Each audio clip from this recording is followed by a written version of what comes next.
Dalawang bagay ang pag-uusapan natin sa video na 'to. Yung pare na sobrang kasinungalingan at pangalawa, yung kay Mary Grace Piatos kasi medyo nagpahapyaw si Vice President Sara Duterte patungkol ulit sa usapan ni Mary Grace Piatos. Pero unahin muna natin itong si Flavi, yung pare na naka-follow sa Kantutan Gaming. Grabe. Sinungaling na sinungaling talaga. Nakakasuka.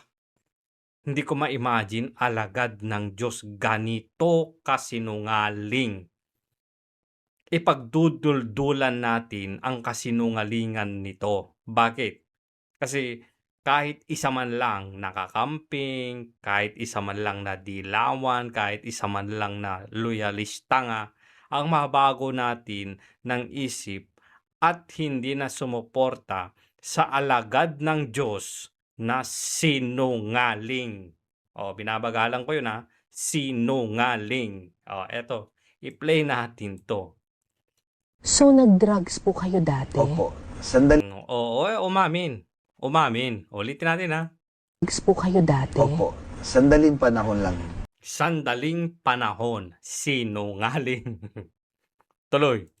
Ilang taon po kayo nung Grade nag-drugs po 6. kayo? Grade 6 daw.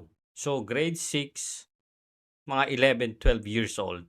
Okay? Tandaan nyo yan. Grade 6, 11 to 12 years old, sandaling panahon daw. Graduate. Pagka-graduate ng grade 6. Grade 6? Flashback.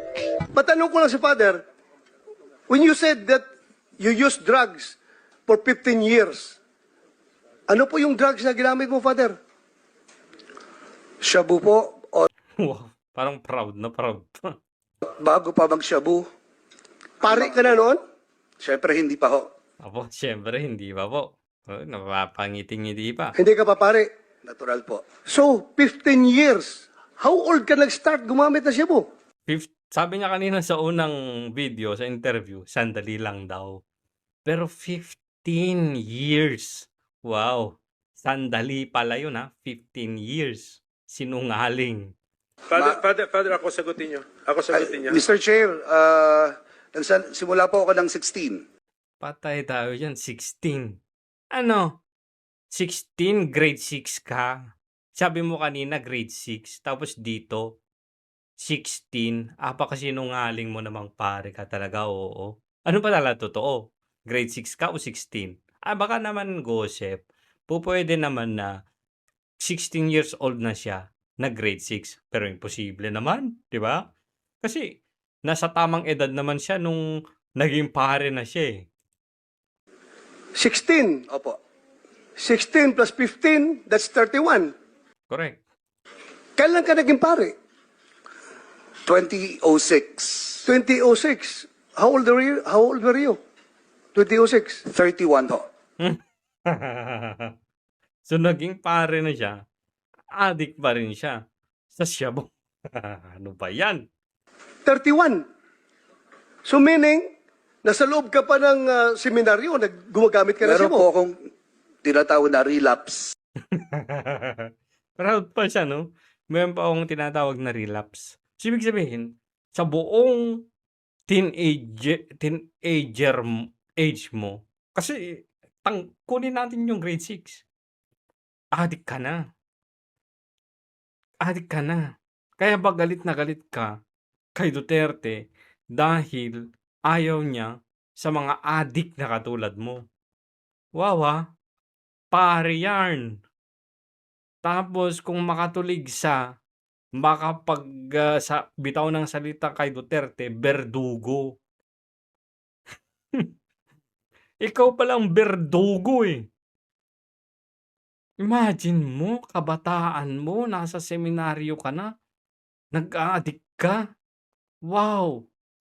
Tapos todo depensa pa siya mga nagbebenta to ng ng pinagbabawal na gamot para may kumita daw, pangkunting pagkain. Wow, grabe. Mga pinklawan, dilawan, loyalista nga. Ito, yung idolo ninyo.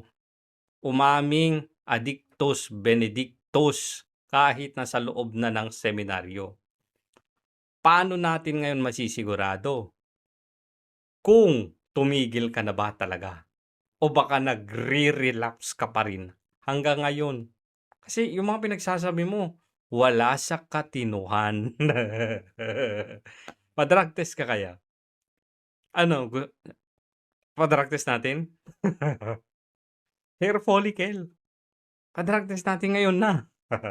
Ano, Father, hinahamon kita na magpa-drug test.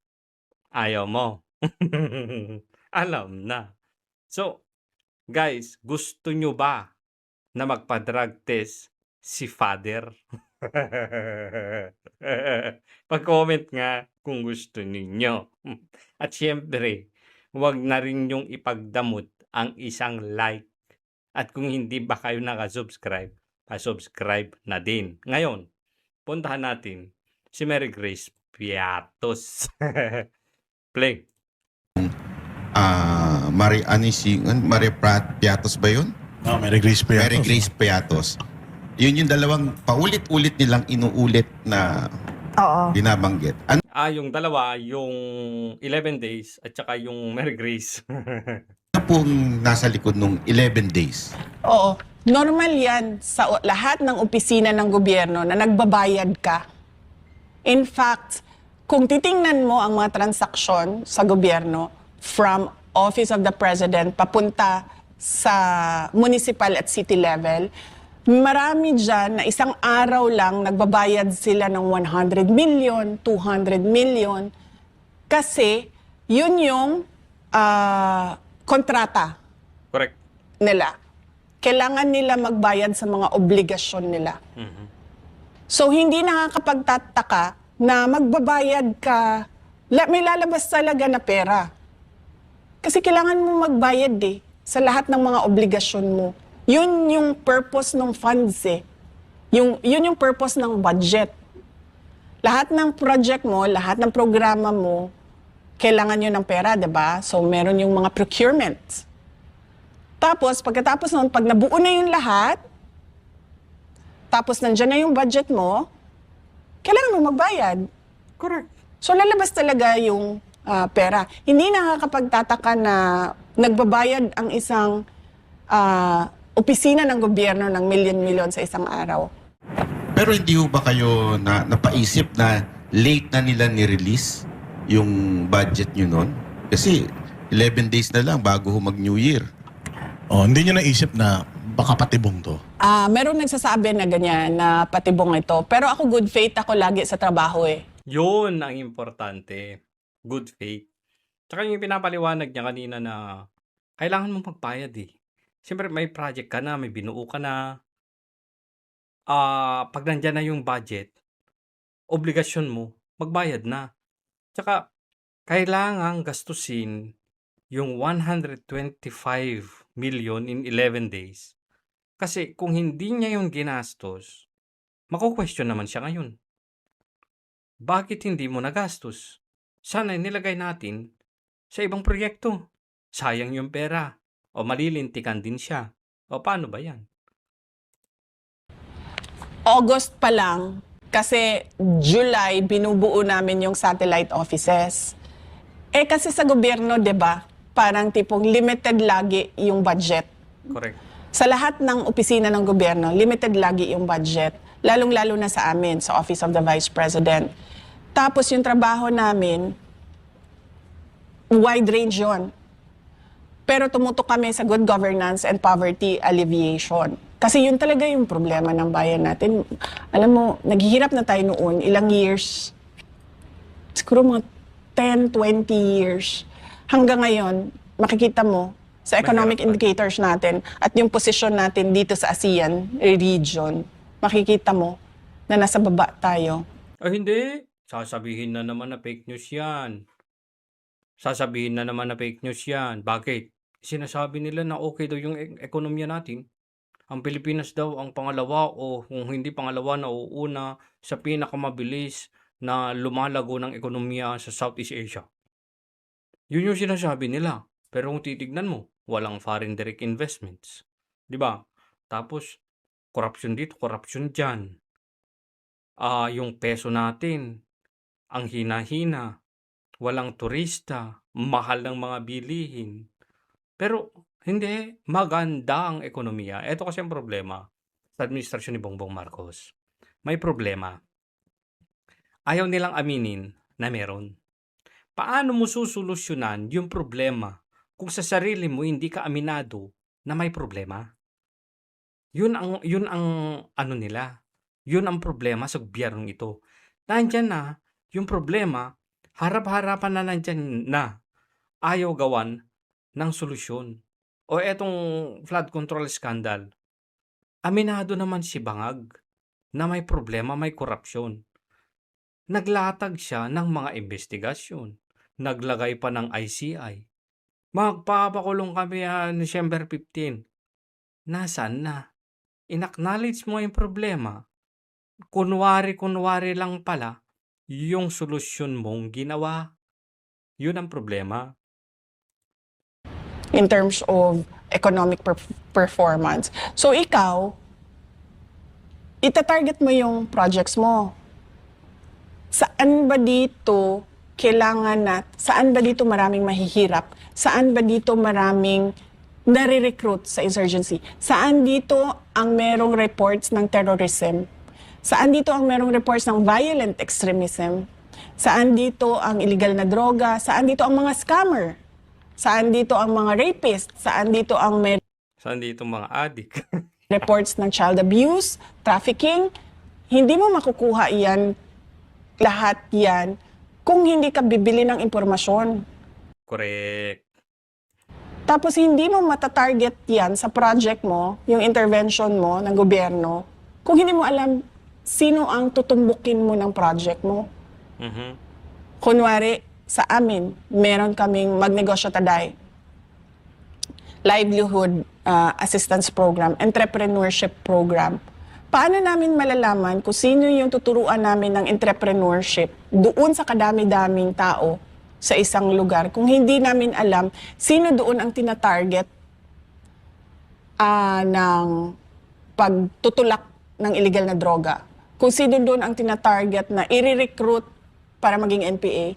So, maganda itong vision ni Vice President Sara Duterte na ito, no? Bago pa magkaroon ng problema, susolusyonan mo na. Yung example niya na kung paano mo malalaman yung target ng mga NPA na i-recruit. So, ibig sabihin, bibili ka ng confidential information. Sa loob yan, o sa labas, o sa mga may alam sa organisasyon ng NPA. Na yung isang tao, tina-target nila. Di ba? Ngayon, pag sinabi sa'yo ng informant mo, oy si ganito, nire-recruit para maging NPA, para mamundok. Ngayon, pag nalaman ng gobyerno na yung tao na yon nire-recruit ng mga NPA, pupuntahan ngayon yan ng gobyerno. Ano ba ang dahilan ng taong yan? Bakit maiisipan niya o papayag siya na sumali sa NPA? Siguro dahil dala ng kahirapan, walang hanap buhay. Siguro pinapangakuhan na ganito yung magiging buhay mo, mas magaan, tutulungan namin yung pamilya mo pag sumali ka sa amin. Ngayon, anong gagawin ng gobyerno pag na-determine na yung problema? Ang gagawin niyan, mag-i-intervention na. Bibigyan ng pangkabuhayan package o kaya bibigyan ng trabaho. Yung nire-recruit, mag-iisip yan. Sasali pa ba ako doon sa mga hahawak ng bang-bang para labanan ng gobyerno?